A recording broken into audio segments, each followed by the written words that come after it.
Pouvez-vous parler des origines du pédosatanisme et des différents cultes à mystère? Et est-ce que cela vous a apporté des pistes pour comprendre et savoir quelles sont les motivations profondes des auteurs de ces rituels? Après avoir cité précédemment les 3 phases de prise de conscience, rechercher les origines du pédosatanisme est, je dirais, la 4e phase, celle qui permettrait d'expliquer aux profanes que ces horreurs ont un sens pour ceux qui les perpétuent et qu'il pourrait s'agir de la continuité d'antiques pratiques basées sur ce que l'anthropologue Anthony Wallace décrit comme un processus d'apprentissage rituel basé sur la loi de la dissociation.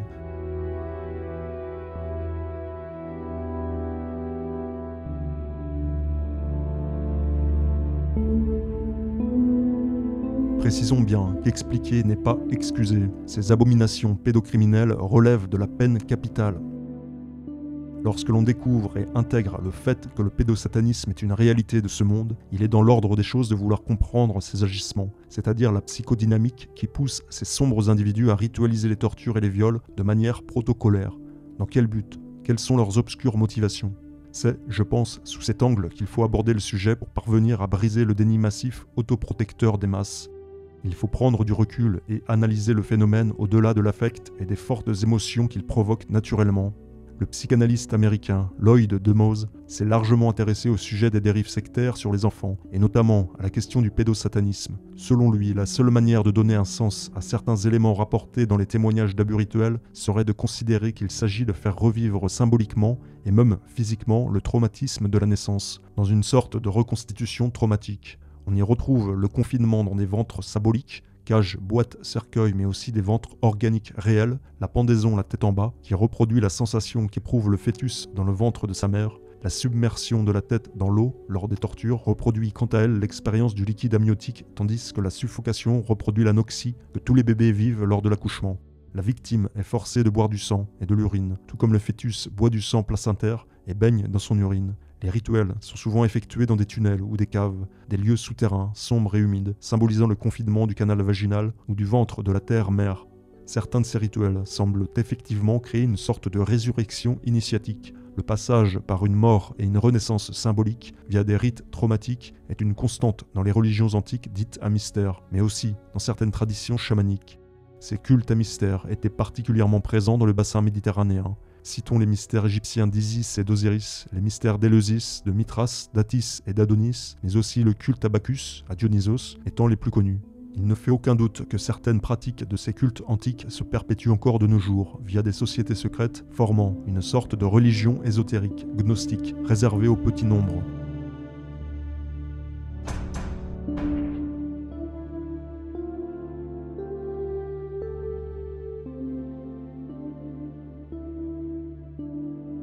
Le fondateur de l'église de Satan, Anton LaVey, a affirmé que la cérémonie de la Renaissance, qui se passe dans un grand cercueil, est une chose commune à la plupart des rituels de loge. Nous retrouvons cette cérémonie du cercueil dans les rites de la célèbre société secrète Skull and Bones, où l'initié meurt au monde pour renaître dans l'ordre.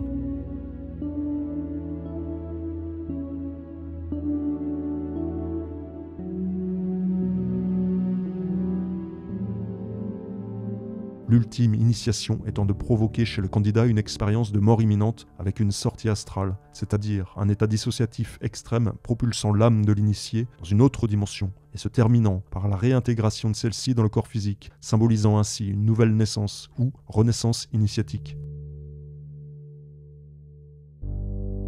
Ce phénomène de décorporation est très souvent rapporté par les victimes de viol. Elles affirment qu'elles n'étaient plus dans leur corps physique, mais voyaient la scène de l'extérieur, avec une totale anesthésie. La dissociation, c'est que je me sentais un petit peu 1 mètre, comme un film, donc j'étais à 1 mètre derrière et je regardais la scène, je vais réintégrer mon corps. Dans son livre The Masonic Initiation, le franc-maçon Walter Leslie Wilmshurst décrit bien comment les états altérés de conscience, les profonds états dissociatifs, sont un point essentiel dans l'initiation maçonnique. Il écrit: certains états dissociatifs arrivent naturellement même chez les personnes les plus équilibrées et en parfaite santé. Une extase complète, un état où la conscience se sépare alors de l'ego et du corps physique. De tels phénomènes sont explicables par l'existence d'un véhicule plus subtil que le corps physique grossier. La conscience peut se transférer temporairement de l'un à l'autre. Ces 2 corps sont capables de fonctionner conjointement dans une complète indépendance. Un maître est quelqu'un qui a dépassé ces incapacités auxquelles sont soumis les hommes moyens sous-développés. Il a la pleine connaissance et le plein contrôle de toutes ses parties. L'initiation se produit toujours lorsque le corps physique est en état de transe ou de sommeil et lorsque la conscience, temporairement libérée, est transférée à un niveau supérieur. L'initiation d'enfants par des rituels hautement traumatiques semble quelque chose d'impensable, d'irréaliste, mais prenons conscience que pour certaines sectes, apprendre à souffrir, mais aussi apprendre à faire souffrir fait partie des rites de passage. People don't believe they happen. Are you painting from memories from your childhood? Le but est de provoquer une transcendance de la conscience, un état spirituel extatique reposant ni plus ni moins sur cette loi de la dissociation. Il s'agit d'un profond état dissociatif déclenché par les drogues, la douleur et les diverses privations. Les traumatismes ont toujours été considérés au cours de l'histoire comme un moyen de créer des états modifiés de conscience et d'ouvrir les portes vers le monde des esprits. Les occultistes contemporains ne s'en privent évidemment pas, y compris sur leurs propres enfants.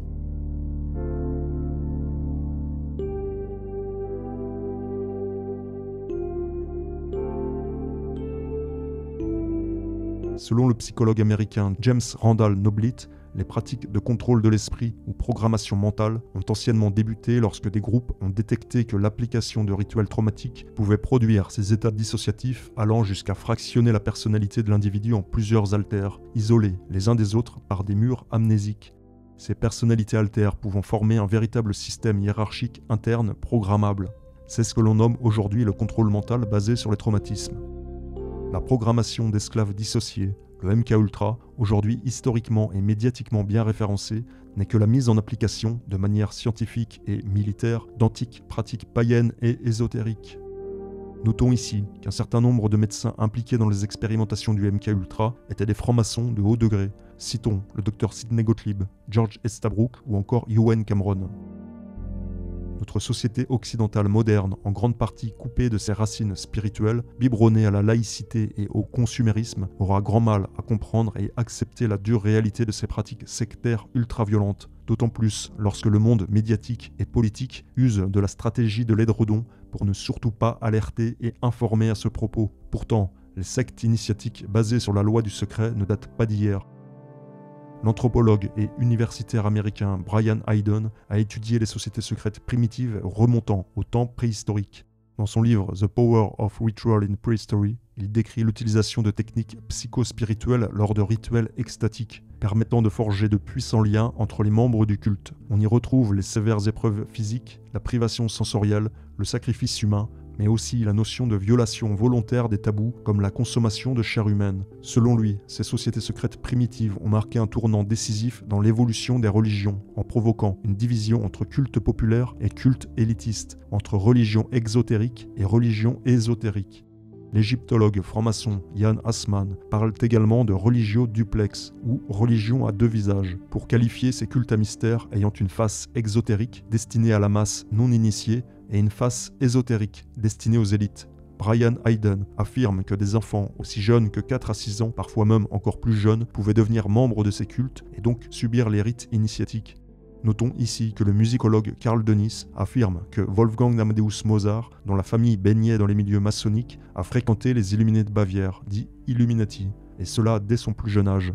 Se basant sur les correspondances de la famille, il rapporte que le petit Mozart participait à des réunions nocturnes organisées au fond d'une grotte nommée le Trou des Sorcières, située en Allemagne dans le parc d'Eigen à Salzbourg, et dont l'entrée était à l'époque flanquée de 2 colonnes soutenant un sphinx ailé, symbole des mystères de Isis. Dès l'époque romaine, cette grotte aurait servi aux adeptes de Mithra et d'Astarté, pour on ne sait trop quelles pratiques initiatiques. Qu'a bien pu subir le petit Mozart lors de ces cérémonies ? La participation des enfants au rituel initiatique a également été rapportée par Ross Nichols, un spécialiste du druidisme et de la mythologie celtique. Dans son livre The Book of Druidry, il écrit que les druides plongeaient ou cuisaient l'enfant dans le feu mystique. Ce feu mystique ou flamboiement de lumière étant une métaphore symbolisant le profond état dissociatif résultant des épreuves initiatiques traumatiques. Les druides étaient effectivement adeptes des rituels visant à transcender la douleur et la peur pour en ressortir nés de nouveau.